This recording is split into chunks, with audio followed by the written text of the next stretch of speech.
So guys, I will going to do a reading.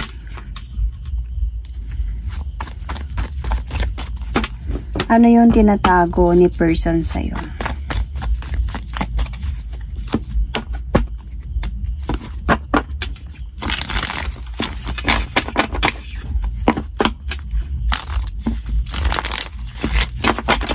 Ano yung tinatago niya sa'yo?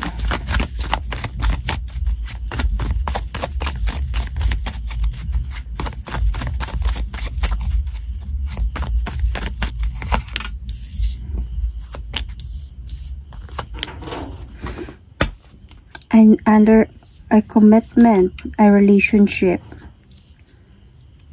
an LDR relationship, yun yung tinatago niya. Nagkakaroon sila ng new beginning ng person na to.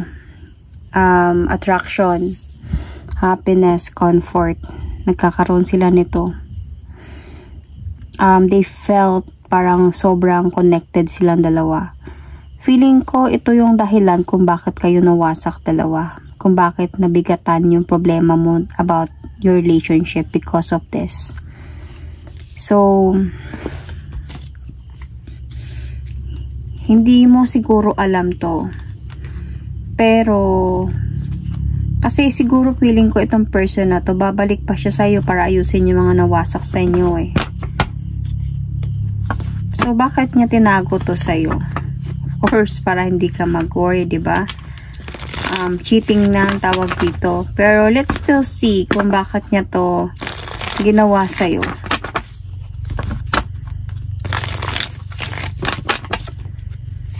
Bakit niya ginawa to sa'yo?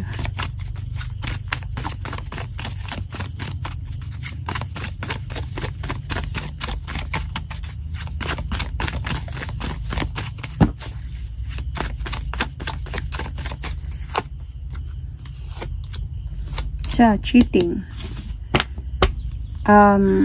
Nawalan siya ng spark sa'yo. Nawalan siya ng spark and then parang while kayo pa, sila na din as well. Na-juggle siya between you. Sometimes dito siya sa isa, sometimes dito siya sa'yo. So, until sa nawalan siya ng spark sa'yo. So, hindi nyo talaga to alam na nag-cheat na siya sa'yo. Until sa nag-away kayong dalawa. Nagkaroon na kayo ng conflict na dalawa because may pakiramdam ka na dito na meron siyang tinatago sa'yo. So, parang andun na sa point na nagtatanong ka na. Pero binabaliwala niya lang yung tanong mo or hindi siya nagsiseryoso sa sagot niya. Minsan nasasakal siya kaya na nag-aaway kayong dalawa. Because when this happen, you are still in a relationship. Until sa napagod na siya sa away ninyong dalawa. So, this person walk away calmly in a situation in your relationship and parang gumib up siya sa away ninyo. Kasi hindi na din siya sure. Nawalan siya ng spark dito eh. Hindi na din siya sure about masaya pa ba siya sa'yo or hindi na. Parang ganun. Kaya nangyari to na naghiwalay kayo or nag-walk away siya dito.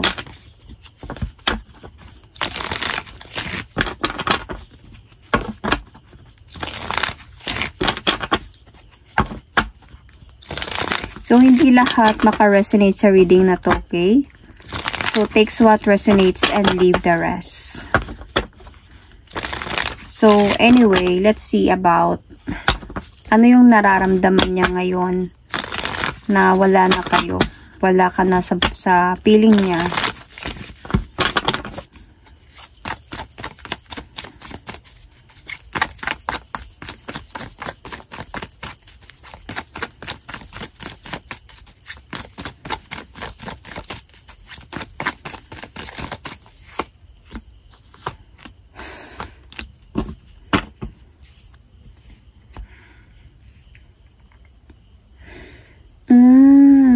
Okay, so I get it. Itong someone na to is nauna pala to sa'yo. Hindi niya lang sinabi sa'yo. Kasi yung nararamdaman niya ngayon is having a new beginning eh. New beginning and connected talaga siya doon sa isa. Ibig sabihin napunta siya doon talaga. Feeling of kung hindi man to like this, okay? So hindi naman to sa lahat maka-resonate, like pwede tong vice versa. Pwedeng nauna ka, pwedeng hindi, pwedeng kasi pinagsabay din kayo nito eh. So yung nararamdaman niya ngayon is a new beginning. Minahal niya yung isa talaga. Nawalan siya ng spark sa'yo dito. Minahal yung feeling niya ngayon parang freedom. As well as parang ano yung tawag doon? Attraction, love, commitment, happiness. Pero nag-iisip siya, however, about sa nangyari sa inyo. Yeah. Alam niya naman yun. Alam niya naman yun eh. So, by the way guys, you might be dealing here, or you might be a Pisces, Capricorn, Virgo, Taurus, Sagittarius sign is here, Gemini, as well as Virgo sign is here, Sun, Moon, Rising, or an Aries sign. So, anyway,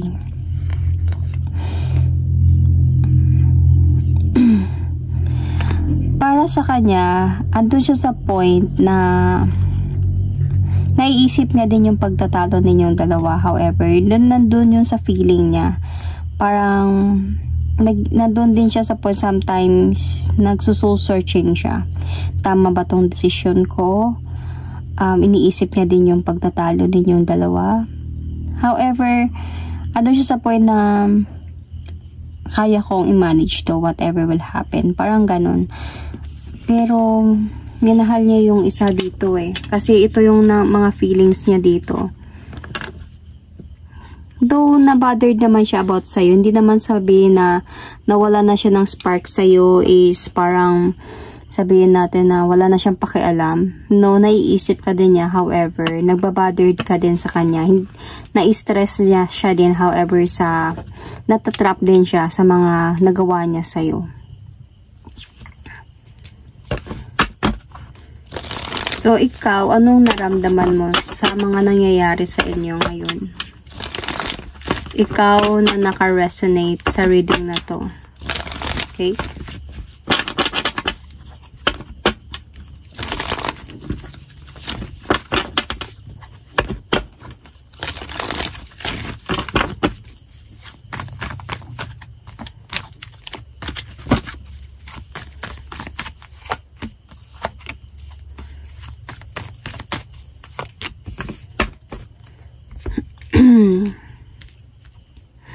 You felt parang imbalance. Parang gusto mo na lang din na magkaroon ng changes sa buhay mo. Yun yung nararamdaman mo.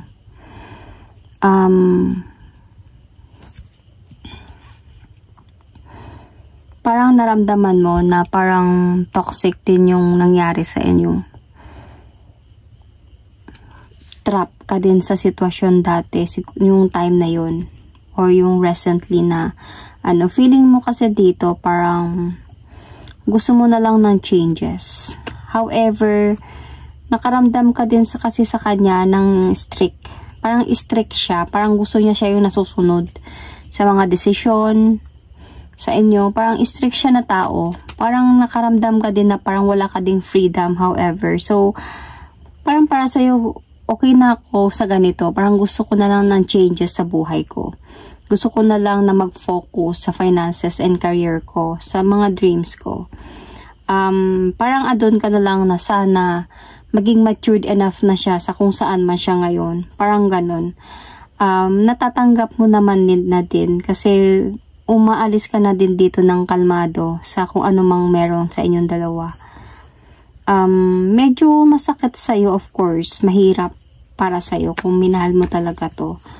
Pero, sometimes nakakaisip ka na I wanted to fight for this relationship, na sana magkaroon pa kami ng new beginning, but then somehow nare-realize mo din na siguro nangyari, nagiging practical ka kasi dito eh.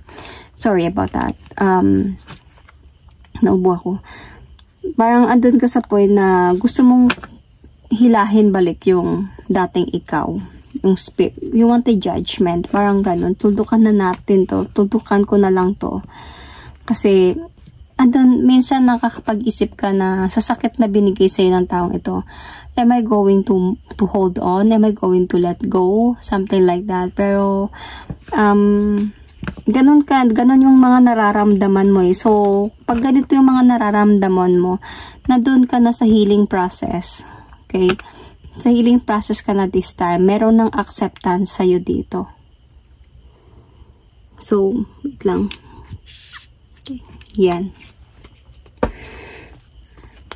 So, ano yung kailangan mong malaman sa sitwasyon na meron kayo?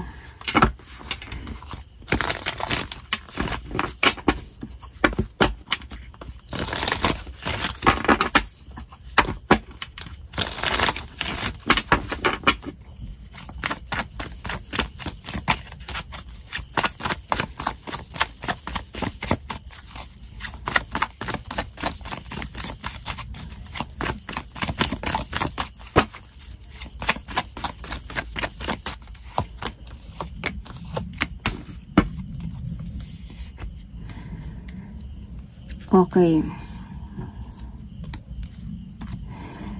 So, feeling ko dito, this person really walk away emotionally talaga to find the enlightenment of his life or her life. Dahil kailangan niyang ayusin yung mga dapat ayusin sa buhay niya, lalo na sa kanila.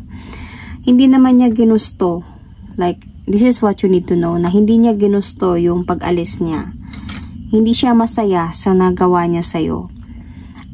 Parang andun lang siya sa point na hindi siya naging, parang nawalan siya ng spark at hindi siya naging masaya sa relasyon ninyo.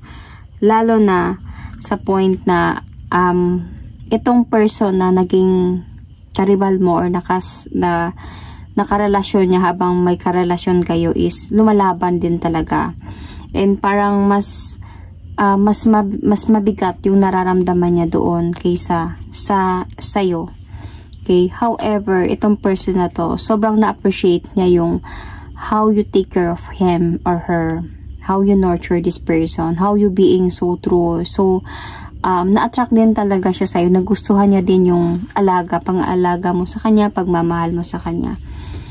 It's just the point that parang yung separation ninyo might be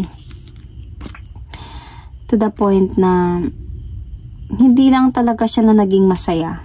Parang ganon. Sa mga nangyayari, gusto niya lang talaga na maging fair this time and wanted to be happy. So, ang ano lang talaga doon, hindi ikaw yung napili niya para maging kasama na maging masaya. Okay? So, is there any chance na magkausap pa kayo at magkabalikan pa?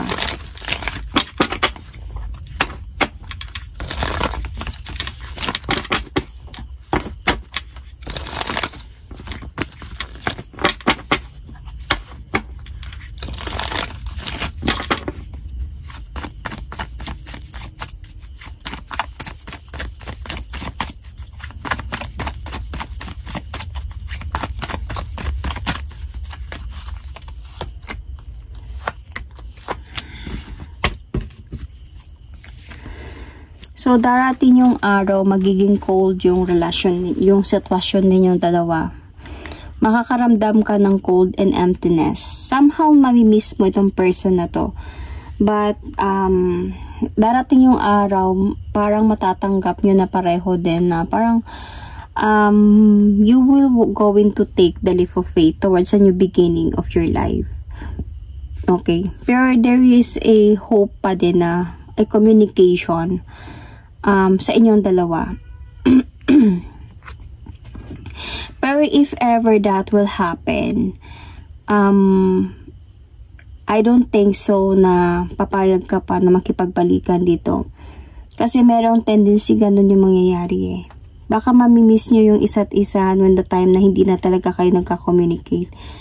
But the problem here is, kung magkakabalikan kayo, magkakaroon kayo ng communication, baka matrap ang isa dito sa inyo dahil nga about having a relationship with others and having a communication again with you. So, better sa'yo dito na to move forward and never look back anymore. Okay? Wait for the right time na ibibigay sa'yo ni God, ng universe, yung tamang tao para sa'yo. So, merong darating eh. Merong darating and someone na magmamahal talaga sa'yo. Pero, kailangan mo muna talaga na totally na maklose yung chapter ninyong dalawa. The ending talaga. Okay? Kasi darating din to siya naturally sa buhay mo. Kasi minsan hindi ka nakakatulog sa gabi eh. Sa kakaisip sa sitwasyon ninyong dalawa. Kaya hindi ka pa nakakapag-move on. Parang willing ka pa din na magkabalikan kayo. So, there's a tendency kasi babalik tong taong ito para mag-offer sa'yo ulit ng new beginning. I mean, ng pagbabalikan. Pero, yun na nga yung gusto sabihin sa'yo ng tarot card na try to not to accept and to move on and never look back. Kasi, baka wala ding mangyayari sa inyo. Matatrap lang at mahihirapan lang din kayong pareho. So, Libra, Gemini, Aquarius is also here. Okay.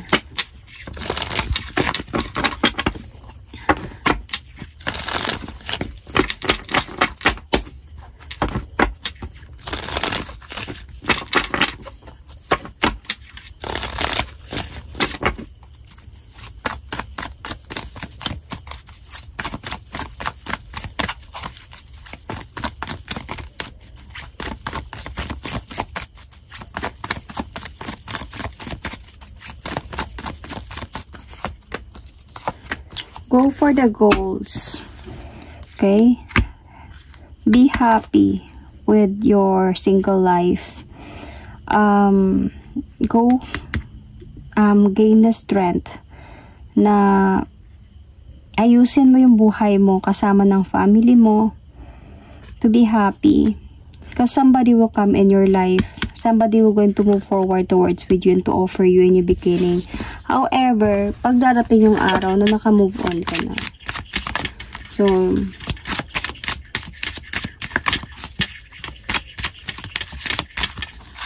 kailangan mo talaga dito mag-decide muna talaga na i-close na talaga yung chapter ninyo. True love. This is a romance of a lifetime. So, might be merong darating talaga sa'yo dito na true love, a romance in a lifetime that will going to give you a new beginning, that will going to always decide to choose you and only you. Okay, so kailangan mo muna talaga ngayon na magdesisyon na talaga to let go. However, nandun ka naman na sa point of acceptance, healing process. Hindi ka lang paminsan nakakatulog sa gabi, nakakaisip. But if you're going to decide na talaga to let go of this, then to move on, you know, kasi hindi ka sure dito na makamove on ka ba dito, babalik ba ako sa kanya, babalik ba siya sa akin. Though minsan nakakaramdam ka ng acceptance, minsan hindi ka nakakatulog na may miss mo siya, lalo na pag kung darating yung araw na pareho kayong namimiss nyo yung isa't isa. Paano na kung darating yung araw na bumalik talaga siya as what I saw here. So, maguguluhan ka kasi minahal mo to eh. So, yun na yung gusto sabihin sa'yo ng tarot card. Parang advice na din yun sa'yo. If naka-resonate ka sa reading na to. So, thank you and God bless.